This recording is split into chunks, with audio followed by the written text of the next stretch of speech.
একটি romantic twist story. শহরের ছেলে রাহুল গ্রামে বেড়াতে গিয়ে মিথুর সাথে পরিচয় হয়। সবাই মিথুকে চেনে, কিন্তু রাহুল কিছু জানে না। বিয়ের আগে পরিবার যখন খোঁজ নিল, তখন সত্যি বেরিয়ে এলো। তুমি কি জানো বিয়ের আগে সবচেয়ে গুরুত্বপূর্ণ কাজ কি? পরিবারের খোঁজ নেওয়া। কিন্তু রাহুল এটা করেনি। আর তারপর যা ঘটেছে। রাহুল ঢাকা থেকে এসেছিল গ্রামে তার চাচার বাড়িতে বেড়াতে। সে শহরের ছেলে, আধুনিক, স্মার্ট।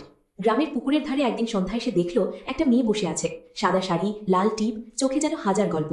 রাহুল কাছে গেল। মেয়েটার নাম মিথু। ধীরে ধীরে তারা কথা বলতে শুরু করলো। সারা দিন একসাথে কাটাতো। গ্রামের আম গাছের নিচে বসে গল্প করত, পুকুরের ধারে হাঁটতো। রাহুল বুঝতে পারলো সে মিথুকে ভালোবাসতে গেছে। মিথুও রাহুলকে ভালোবাসতে শুরু করলো। গ্রামে সবাই মিথুকে চেনে। তার বাবা মৃত, মা দ্বিতীয় বিয়ে করেছে। মিথু তার চাচার বাড়িতে থাকে। আর মিথুর একটা ইতিহাস আছে যা কেউ রাহুলকে বলেনি। রাহুল তার পরিবারকে জানালো সে মিথুকে বিয়ে করবে। পরিবার রাজি হলো, কিন্তু বিয়ের আগে তারা গ্রামে খোঁজ নিল। খোঁজ নিয়ে পরিবার যা জানলো তা শুনে সবাই হতবাক হয়ে গেল। মিথু আগে একবার বিয়ে করেছিল, সেই স্বামী এখনো জীবিত আছে। মিথু বিয়ে ভেঙে চলে এসেছে, কিন্তু আইনি কাগজপত্র নেই। রাহুলের পরিবার রাহুলকে এই কথা বলল না। তারা ভাবলো এই বিয়ে হবে না। বিয়ের দিন এলো। রাহুল খুব খুশি, কিন্তু মঞ্চে দাঁড়িয়ে মিথু হঠাৎ বলল, আমি তোমাকে কিছু বলতে চাই। রাহুল বলল, বলো। মিথু বলল, আমি তোমার সাথে সত্যি কথা বলিনি। আমার একটা অতীত আছে যা তুমি জানো না। আমি আগে বিয়ে করেছিলাম, সেই মানুষটা এখনো আছে।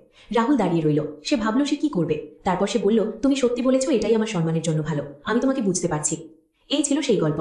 গ্রামে সবাই বলে বিয়ের আগে খোঁজ নিও, সত্য জানো। তুমি কি এই ধরনের গল্প আরো শুনতে চাও? তাহলে এই ভিডিওটা লাইক করো এবং সাবস্ক্রাইব করো আরো নতুন গল্পের জন্য।